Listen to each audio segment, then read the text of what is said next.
Salam sejahtera saudara yang kekasih. Ini bagian terakhir dari penampakan Yesus yang akan kita bicarakan. Dan kali ini kita akan menyorot apa yang dialami oleh Petrus. Di dalam Kisah Rasul pasal 12 ayat yang ke-6 sampai ayat yang ke-11.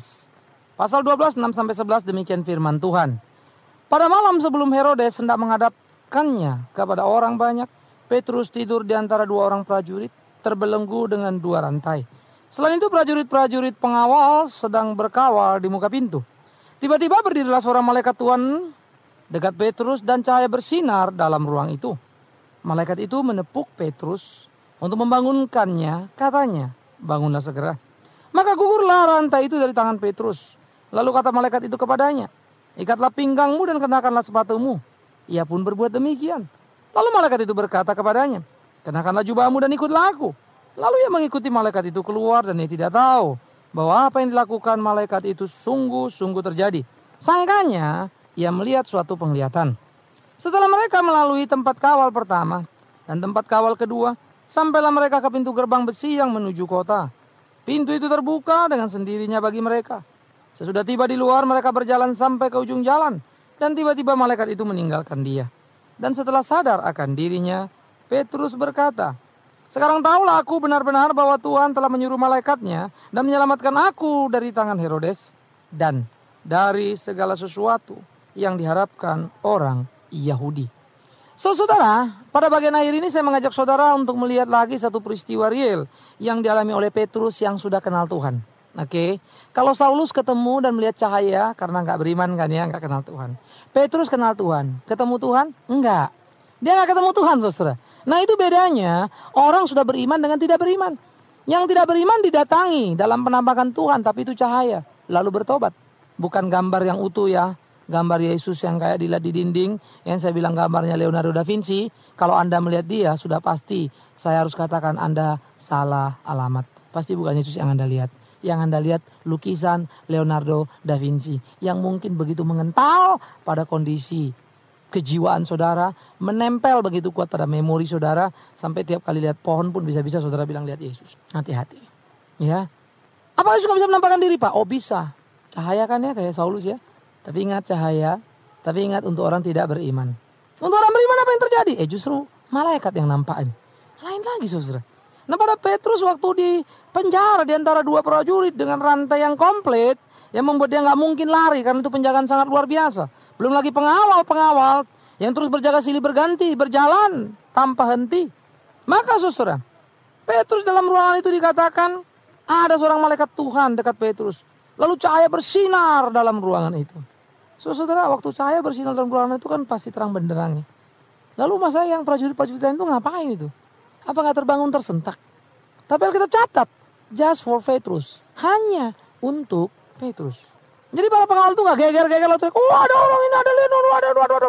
Ada apa kayak, jadi nggak bakal rame itu penjara saudara. Ya nggak banyak yang datang dari mana-mana katanya begitu ya. Enggak, just for Petrus. Maka Petrus saudara, dikatakan di situ malaikat menepuk Petrus untuk membangunkan Petrus. Katanya bangunlah segera. Artinya Petrus sudah ketiduran.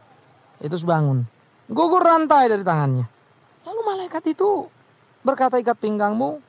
Itu menandakan pakaian Petrus sudah tertanggal pada waktu itu. Maksudnya jubahnya.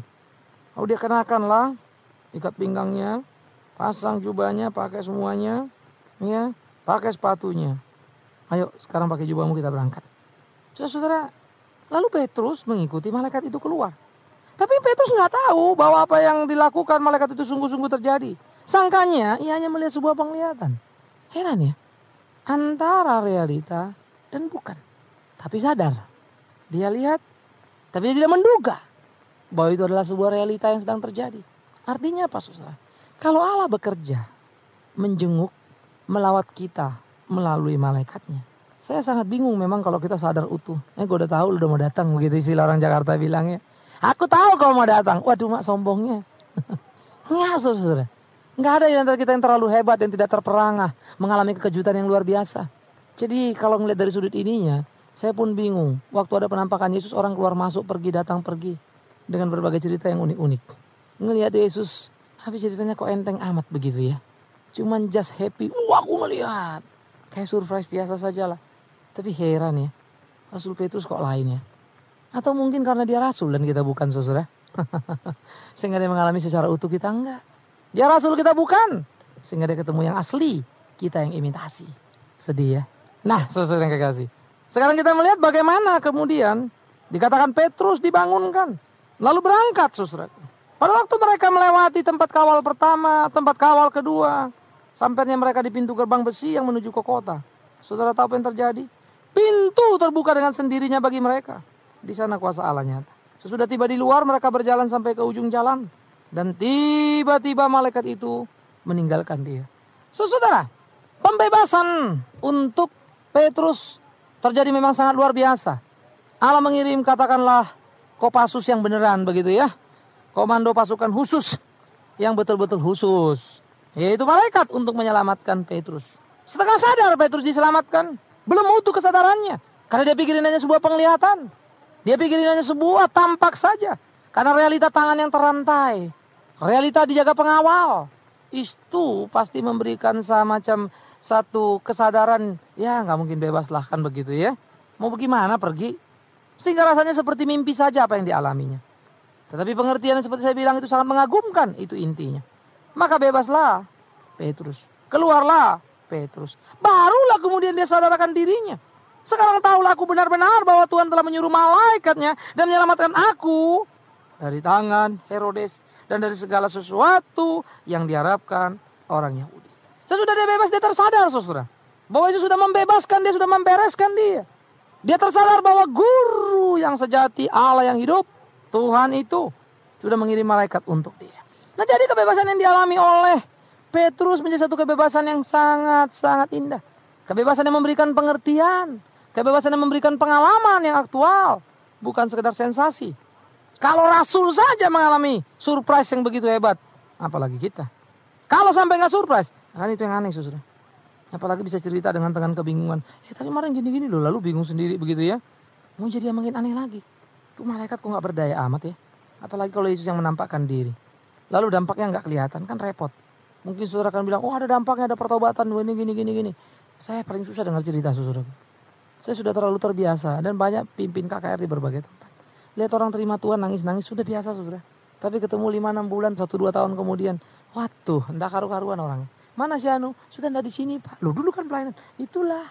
Kalau soal tobat ada orang bilang, ada yang bertobat, Pak. Saya bilang soal tobat, jangankan Yesus nampakkan diri sudah. Di kantor polisi banyak yang tobat-tobat. Tobat, Pak, tobat. Karena digebukin. Ya, jangan sampai kita seperti seorang rekan saya bilang, tomat, habis tobat, kumat. Nah ini kita ketipu sama tomat, saudara. Ketipu pada waktu dia tobat.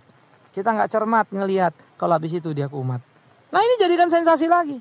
Pada pertemuan selalu ekstra nuansa, ekstra suasana. Itu yang dialami Petrus. Saudara, Petrus yang satu kali berkhotbah, 3.000 orang bertobat.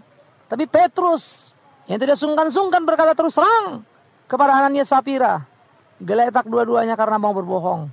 Mati, saudara. Petrus tidak peduli berapa persembahan yang mereka kasih. Petrus mau memberitakan firman Tuhan kepada banyak orang.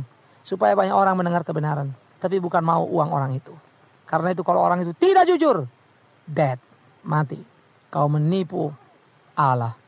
Tuhan tahu siapa kau. Bak, langsung, saudara. Itu kan Ananias Sapira kasih persembahan banyak. Ya, Petrus gak elus-elus itu. Gak sayang-sayang, saudara. Itulah dengan cara. Saya kira setiap orang harus seperti itu di dalam diri Kristen. Bagaimana ketegasan sikap, warna sikap yang pas. Maka apa yang dialami Petrus pada hari ini. Di dalam peristiwa pasal 12 ini. Menjadi semacam upah dari apa yang dia kerjakan.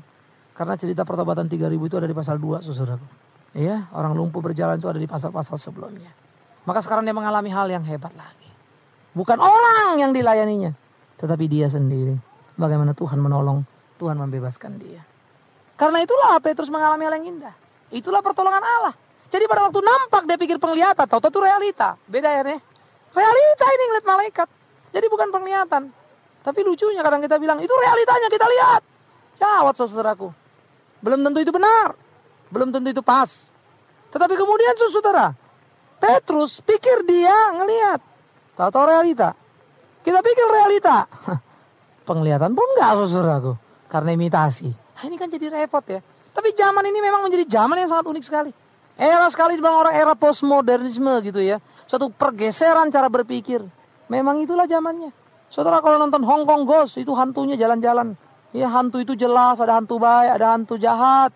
Ada hantu cewek, ada hantu cowok. Completely.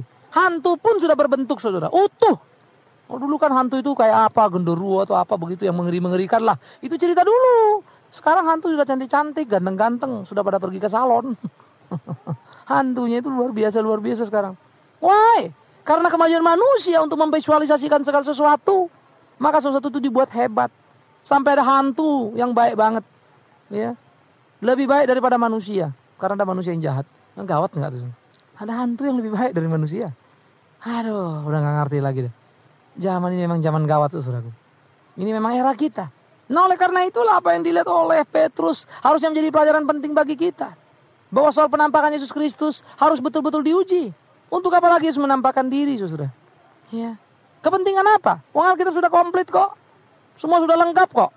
Kalau zaman rasul-rasul ini masih bisa dimengerti. Mereka dalam proses penulisan. Waktu itu mereka belum selesai menulis segala-galanya.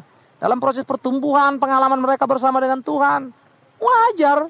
Kalau banyak hal spektakuler yang terjadi langsung. Ngelihat malaikat dan seterusnya. Tapi generasi kita ini kan generasi yang Alkitab sudah cukup. Bukan cuma Alkitab sudah cukup. Kita mewarisi tradisi rasul, tradisi para bapak gereja. Sejarah gereja kita punya. Belasan tahun sudah, belasan abad sudah. Apa itu masih kurang juga? Allah kan progresif sudah. Terus bekerja melalui alam ciptaannya. Semakin lengkap, semakin lengkap, semakin lengkap, semakin lengkap, semakin lengkap. Banyak cara kita boleh merasakan kasih Allah. Banyak cara kita boleh melihat bagaimana dia hadir di tengah-tengah kehidupan umatnya. Banyak cara. Ya. Kalau saudara berpikir sempit sekali. Mujizat adalah orang lumpuh berjalan. Aduh, kasihannya. Yang ajaib itu zaman sekarang adalah kalau ada orang sakit. Nggak nangis, nggak merengek. Itu loh. Ajaib betul itu. Itulah ajaib kelas atas. Itulah ajaib sejati. Itulah keajaiban yang diperlukan dalam orang Kristen untuk bersaksi kepada dunia ini. Kalau nggak punya kerjaan, dapat kerjaan aja, puji Tuhan. Tapi jangan bilang itu yang paling ajaib. Yang paling ajaib adalah nggak punya kerjaan tetapi tetap setia, tidak mengemis. Sehingga mungkin engkau dengan mengkais-kais harus mengumpulkan kertas-kertas bekas tetap hidup. Tapi prinsipmu berbahagia dan sukacita. Wah, itu luar biasa. Gila ya itu orang katanya. Gajinya kecil dikit loh. Tapi heran jujur sekali.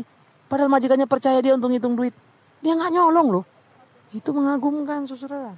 Bukan berarti Anda tidak boleh minta kesembuhan kalau sakit, minta pekerjaan kalau nggak punya, silakan. Tetapi yang saya mau katakan, jangan terus cerita ke kiri ke kanan, itulah keajaiban paling besar. Apalagi para pendeta. Seharusnya rekan-rekan pendeta kita tidak menjerumuskan jemaat untuk berpikir ke arah pikir yang salah. Iya. Jangan juga mengangkat peristiwa Petrus lalu bilang, kalau kita di penjara pasti kita bebas. Nanti dulu. Kalau engkau di penjara, engkau tetap setia, engkau melayani Tuhan, kan bagus. Paulus 2 tahun di penjara. Gak bebas-bebas tuh kayak Petrus. Jadi sesuai kepentingan lah. Iya kan? Ya.